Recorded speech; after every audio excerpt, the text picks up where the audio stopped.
Hi, everybody. Welcome to the Lead podcast, where our intention is the development of future hospitality industry leaders. Excited for this episode. And the topic is one that we haven't covered yet, but the topic is everyone is in PR, how great leaders shape perception from inside out. I had to look down to read that, so I wanted to get it right to really frame up the concept that we all are in PR. Can't wait to get in this discussion. Amy, it's great to see you. Great to see you again, my partner. And we have a very special guest today, Jami Sharp. She is with Front Burner Society and an incredible human, not just a leader in the space. So we've met Jami working through Lead. She and her team have been huge supporters of us and great, like tremendous partners. They've actually made or break some of our events. So Jami, give us the juice. Where'd you come from? What's going on? How'd you get into PR? I mean, especially restaurant right? PR, so fun. I mean, there's always juicy stories that happen, but how are you leading that? I started I'm not going to say I started my career. I started my journey. I was a hostess at Steak and Ale, right? Like, I bet if, you ask people, a lot of people started Bennigan's Steak and Ale as a waitress, did all of that. And that really introduced me to hospitality. But I really started in agency. I worked for President Reagan's former communications director. It was my very first job. And it was like a masterclass in messaging. And then I moved from there to technology. That was, I'll, age myself, but it was, late 90s. And I went into technology, and that was also a masterclass in messaging, because it was, I didn't really even know what I was talking about, but I had to make it digestible for other people. And I did a lot of newsletter and a lot of writing. And then I moved from there and I started my own business. And I was also a writer for a magazine for a while, which, really gave me a lot of insight into what reporters are looking for. And then I joined Dickey's Barbecue as the director of PR at a time when they were really growing fast. And a lot of my job revolved around visiting the franchisees. I traveled a lot with the founder. And that really gave me a lot of empathy for franchisees and their struggles and being able to tell their stories really well. And then I went to Rave Restaurant Group and, was part of the team really trying to work on Pie 5 and Pizza Inn. And I loved that experience. I got to work with some really cool people. And then I went to the agency world and I worked there for a while. We were just purely hospitality. And I led the PR team. I led the digital team and the social team. That was so much fun. It was so much work, but I met just so many people. And then I joined FB Society, and I get to work with this cool group of people. We've got 7 concepts and 2 food halls and, a lot more coming. And so we operate like an internal agency here. And so it's been a lot of fun. So kind of a wild ride, but that's the story. Love that. And one thing you've talked about, just it's such an incredible career path. When it's come to working with the team and the people around you, what's it been that has allowed you to rally the teams around you in those different roles as you progress through your career? Because one thing I picked up on the language is never I language. It was us and team, and obviously even the internal agency language that you have now. But what has it been about building teams around you in these different roles that's led to your success? I mean, that's a great question. I think that, you feed off the people that you work with. And so, I've never really accepted a role. I really accept a team. So when I'm looking for where I want to go, it's like, who's the team? Who's the leader? Who's the CEO? What can I learn? And so it really does come down to, I want to be collaborators. PR has to work with everyone. And when I say has to, I mean needs to. I need them a lot more than they need me. I have to be really lockstep with operations. I have to understand, supply chain. I have to understand what's coming down the pipeline with the CEO. I need to work obviously very closely with the marketing team. In our food halls, we have entertainment teams. So it really much, I need to have my pulse on pretty much everything happening. And so it's very important that I surround myself with a team that's, willing to partner with me. And I think that, I've really been lucky. One of the things that you're talking a lot about there that I want to emphasize for everybody listening is the relationships. You listed a laundry list of all the CEO to the field to different departments. How do you, what are those traits and how do you do that really well? Because Yeah. I think it's something, it's a skill set not everybody has, right? And when Jamie walks into the room, there's like this executive presence and this great positive energy and this we're gonna get this done no matter what kind of I can do anything attitude. But I don't know where you got that from, but also what do you advise emerging leaders on how do you build those connections cross functionally, because you are public relations for yourself, right? And so how do you do that? I think the way that it has worked for me is that I do genuinely care about other people. And so, I love to meet the GMs at all the restaurants and the chefs, and I'm setting up morning shows for them, and we're jumping on calls, or I'm, at the events at their restaurants. And I really get the fact that they work their butts off. Like, and I'm out here, trying to create a morning show, and I'm like a tiny piece of their day. Like it really doesn't matter, but I really try to get to know them. I ask them about their families, where they were before. I really wanted them to feel connected to me and me to them. And so that we do forge that partnership. I think for an emerging leader, the most important thing you can do is ask people questions. Like, I feel like people make assumptions a lot of times about what other people are going through or what their struggles are. And, you can meet a chef that's like, I just, moved here, and my entire family's moving here. We're living in a hotel right now. Like, there are a lot of things that you just may not understand are going on, and what you think is the most important probably is like low priority for them. And so I think that humbleness when you approach another person is just really important. I think there's like we just gone through about 6-7 minutes of the show, and it really is a masterclass of curiosity. But one thing that was shared there is often when we look to join a team, it's how do I get involved in the team? But you share every team you've joined. I just want to repeat, you look at all of the elements from the leader down to the GMs to how do we support to how do we ask really connected curiosity questions from a point of care. Like if we just pause, like if we just take a little bit of time just to be curious a little bit longer, because Yeah. I agree with Amy, like your presence in a room, but also how people gravitate towards you. Like as soon as I met you, I got pulled in because there's an element of control and understanding and care, but it comes through trust. And this is one thing because PR, as you said, is about a team, but public relations is happening all the time, not just through media, but it's happening through every single team member across your different concepts in these very large restaurants. When did that become clear for you that it's not even just your direct team, but every employee inside the organization that's representing your efforts? I think it connected for me when I was working with Dickies, and it was because I was traveling with the founder, and I was in those restaurants, and I was seeing what was happening every day. And these franchisees, I could see their struggles or their success, which I really appreciated. And I had never really been like so connected to seeing those people. And I will say, the founder did such a great job of telling their story to me also. But I connected it because I realized, marketing and PR can come up with these awesome activations and cool ideas. And we can, I'm sure ops people hate us because we're like, what we should do. And we're throwing it out in the field and we're like, you guys get out there. But what I realized is it really didn't even matter what the idea was or the activation was, or if it wasn't executed in a very authentic, genuine way in the field, I mean, it was going to fail. Like there was going to be zero success unless you had the GM bought in or the franchisee bought in, and that they actually, felt as passionate about it as you do. Because you're like, it's National Tequila Day. You know what we're doing, and if they don't care, it's very obvious to your guests that they don't necessarily connect with what you're doing. You want them to feel that pride and then become a brand ambassador for you when they're in the restaurant, and even when they're out of the restaurant and they're talking to their family about where they work and what they do or their friends.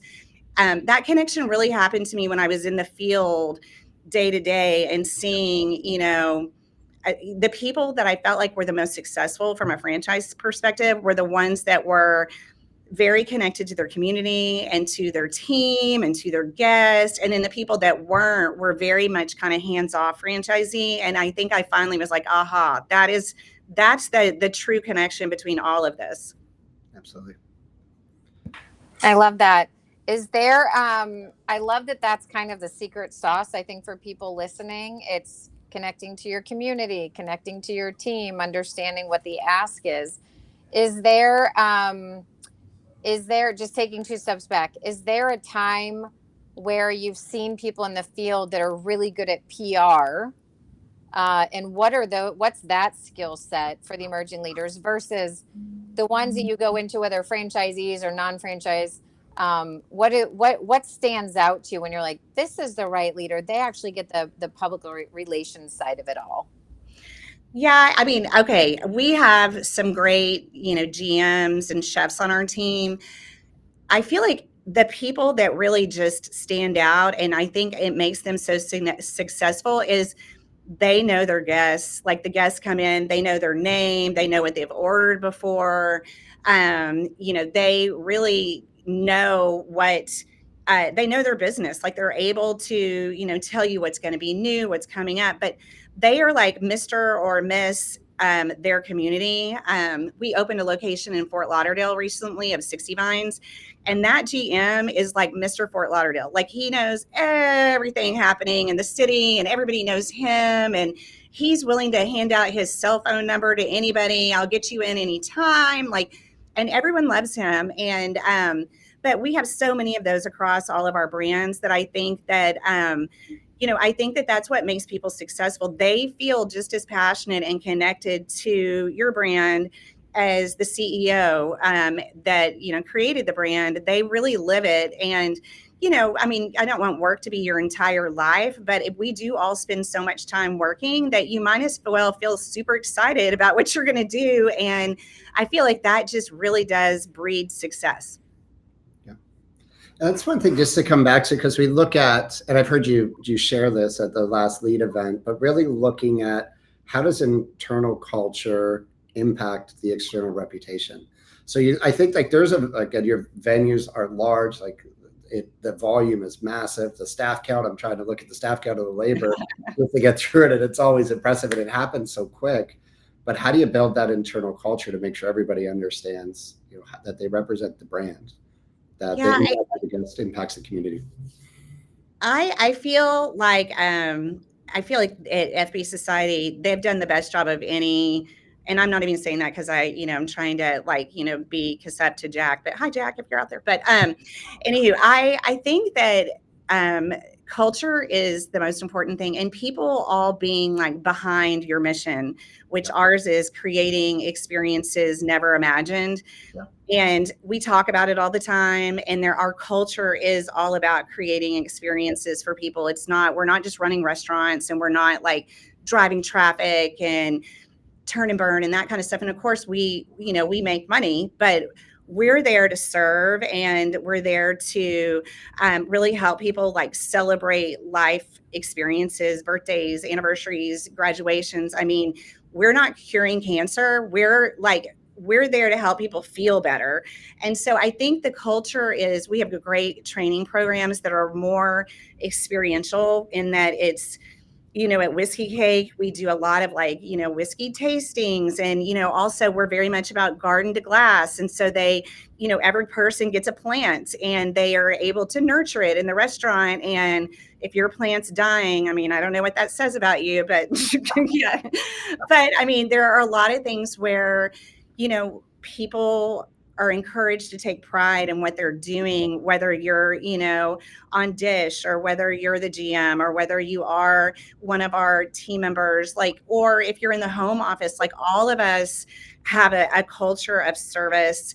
We're humble, hungry, smart, and that we're here to serve each other. We're here to serve our guests. And I think that those are, creating that culture is so important. And it makes us feel like, we're all working together. And I don't know that, every organization has that, obviously. And I'm very lucky to work in one that does. I love that. So I'm a manager, and I'm listening to Jami, and I'm like, I want to be Jami when I grow up. What are 2 or 3 things that they need to learn in PR just to kind of get their career kicked off? And that's kind of, if they decide to take that road, that road. I think that, Well, I mean, be a good writer. I write a lot. I spend a lot of time writing out thoughts, understanding like the common thread between things, being able to connect like thoughts that don't go together. But I think like writing is the most important thing. um, One of the things that I see in all over the industry is, at lead events, if I say, "Oh, you work for XYZ company," be able to tell me in a very concise way what your restaurant does, what's your differentiator, what is, what makes it special. And again, not a lot of people can do that. Like when we, hire a new GM, where we bring them into the home office and train them, my first thing is, okay, I'm standing next to you at a party and I'm like, "Oh, you work at 60 Vines. Tell me about it." And, 9 out of 10 times you can't say it in a very concise way. So my advice is be able to explain what you do in a one sentence that rolls off the tongue and it's very understandable to other people. Be able to, be passionate about, your team and your company. But getting into PR, honestly, is, find somebody that believes in you, that will give you, an internship, who will let you learn from them. I'm so grateful. I get an intern every year here, and I always love working with them because I think that, it's a hard job to be an intern, but also you learn so much about like things you didn't know, like what the meat and potatoes are of doing the job. And so, be willing to do anything. And I think that goes for any job. Be willing to do anything to get your foot in the door, and be willing to do anything once your foot is in the door. Make someone's life easier. Definitely be a team player. Work hard. I mean, those are the main things, right? That was way more than two things. That was awesome. No. I think it's like one thing, because often leaders, emerging leaders, we're looking to ask these questions of our leadership. Why does our restaurant exist? What's our purpose? But sometimes it's the ability to answer with clarity around what are you great at or best in your role. And an example, this past week we were working with a large franchise organization around defining their regional managers. I said, "What do your regional managers do?" They're like, "They're not at Gates." "What do they do?" They audit. I said, "Well, that sounds great." So by the time I got to the end of the session, and everyone's like, the body language is going down, and it's like, no, that's not what they do. They change the lives of their franchisees. So we let them get there to the side, and then we saw people's eyes come up, and they're impacting the financial lives. But can you answer the questions that Jami just set out? You have the opportunity to control that message for where you want to go, but also what you're great at. Jami, my assumption is that you kind of had this clarity for yourself throughout your career. It's just like it's a force, but I think it also comes from. I don't know. But I think people. I said as Amy knows, I say things deeply from my heart. And the side is people will look and see the celebrity in your position as a key influencer in your space. But what are some of the things you did earlier in your career that just built your confidence, that allowed you to step into your opportunity, your power, your presence? Wow.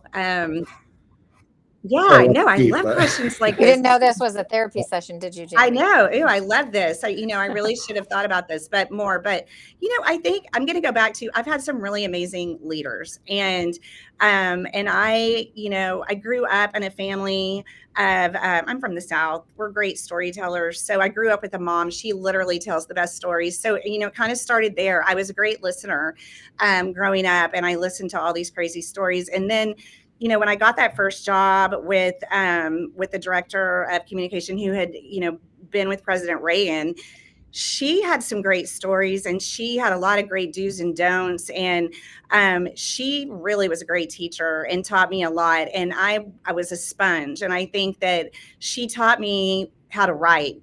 And she taught me how to write in a way that was like more compelling, like that people cared about. A lot of people write from a place of ego where it's like, this is what they should care about. But like writers and reporters, they write what is important and not what you think is important. And there's a very important distinction. But I would say the things that I did early in my career is I was a good listener. I was curious. I was a sponge. I honestly didn't dress right for the job. And my first job, like we had a great, we were meeting with a new client, and she gave me her credit card and told me to go buy some new clothes because I obviously was not wearing the right thing to go to this this meeting. And eventually I learned how to dress to go to a meeting, and I learned how to talk at a meeting. I think the most important thing that I ever had is one time I was invited to this really big meeting, and I didn't speak the entire time. And the CEO said, if I give you a seat at the table, you better have something to say. And that stuck with me. And moving forward, like anytime I was invited to a meeting, I did a lot of background, a lot of research, and I had something to add value to that meeting. And so I think those things have really served me well. I definitely come prepared. That's the other thing. I'm never not prepared. And I show up early and I leave late, and I, make sure that people see that I'm willing to do whatever it takes to get the job done. So, and I would encourage anybody else to do any job to do it that way. There were like 10 golden nuggets there that you just downloaded into everyone. First off, I just want to shout out that you're able to take people's feedback and act on it and not be defensive. So having somebody care enough to say, here's my credit card, go get some clothes. Because, somebody actually did that to me as well.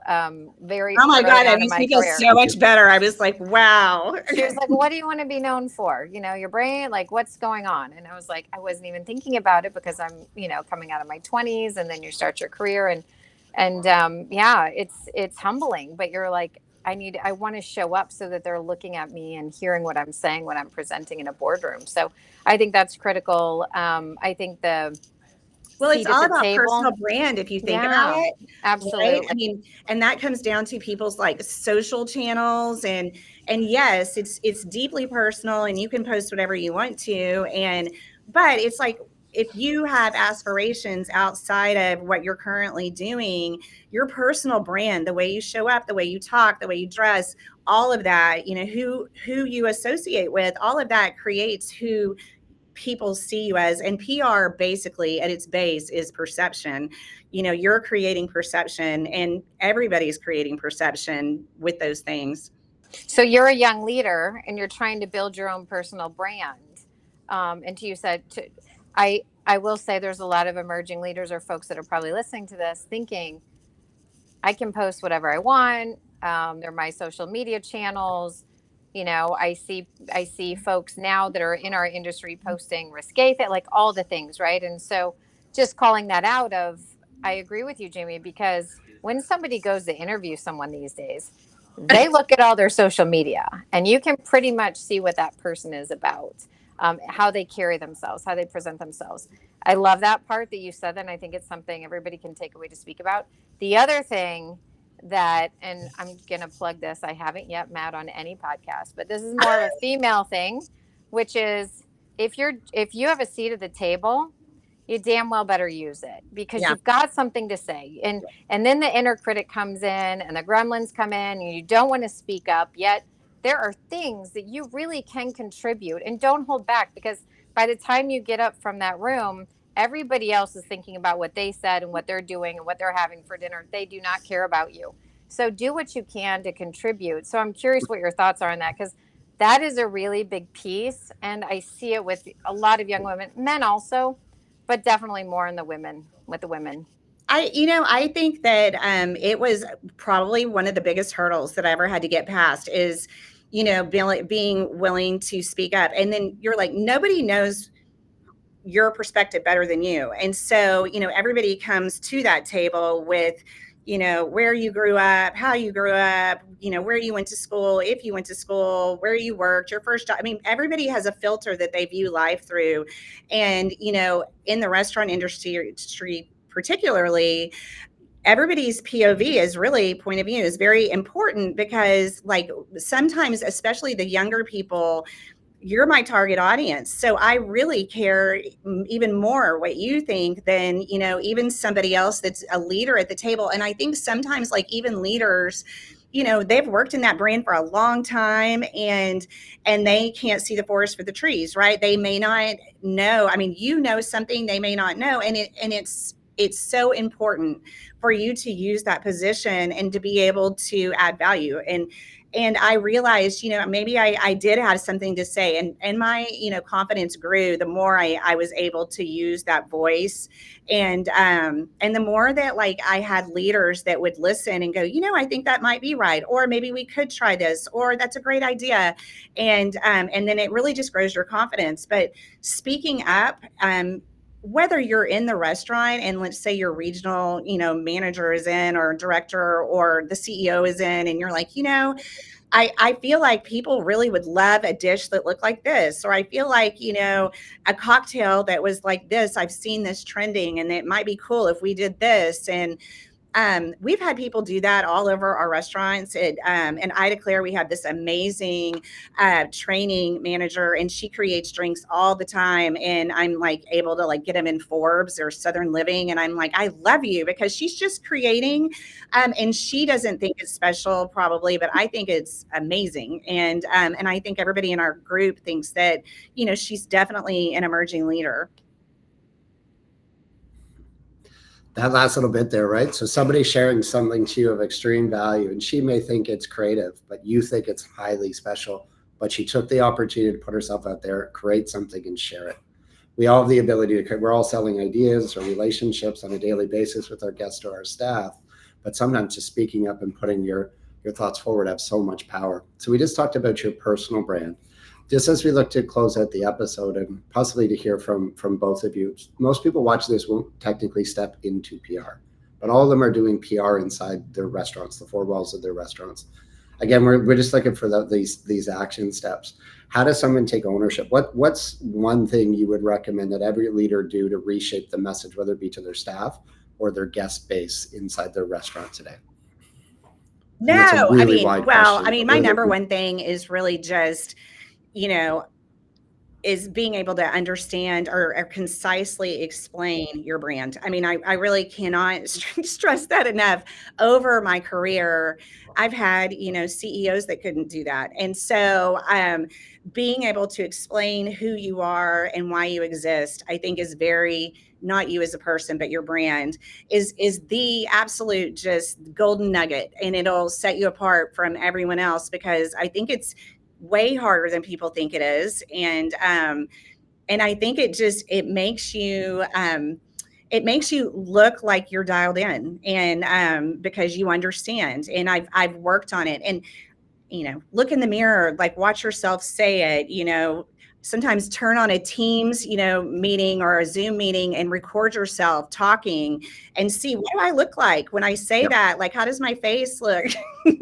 I tell people to do that all the time, because I'm like, this is how you look when you're talking about your brand, and you really need to feel it and connect with other people. So that would be my big advice.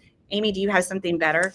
I'm taking that back with me. I was listening. I'm like, that I have not done that. And I feel like I sound like Franny the nanny. So I'm very conscious that I have to, like, I've had to get over it over the years. I'm like, this is just the voice God gave me, but I'm going to do that. That's an action item for myself to take back. So I appreciate you sharing that. Oh, you're welcome. I don't know. This is so much fun. We're learning as we go. Yeah, I'm like looking at the side. There's one question we always ask is, why does your community need your restaurant to exist? And you answer it so clearly. But the last little leadership takeaway I hope everybody notices: Jami is a world-class communicator. It's what she does for a living. But she went back at the end for repeated messaging. So the core messaging is so good. Exists. So as merging, we want to share all the messages and all the things, but sometimes it's repeating the right things consistently that change behaviors and get a result. And I'm so grateful to have shared your experience with the audience today.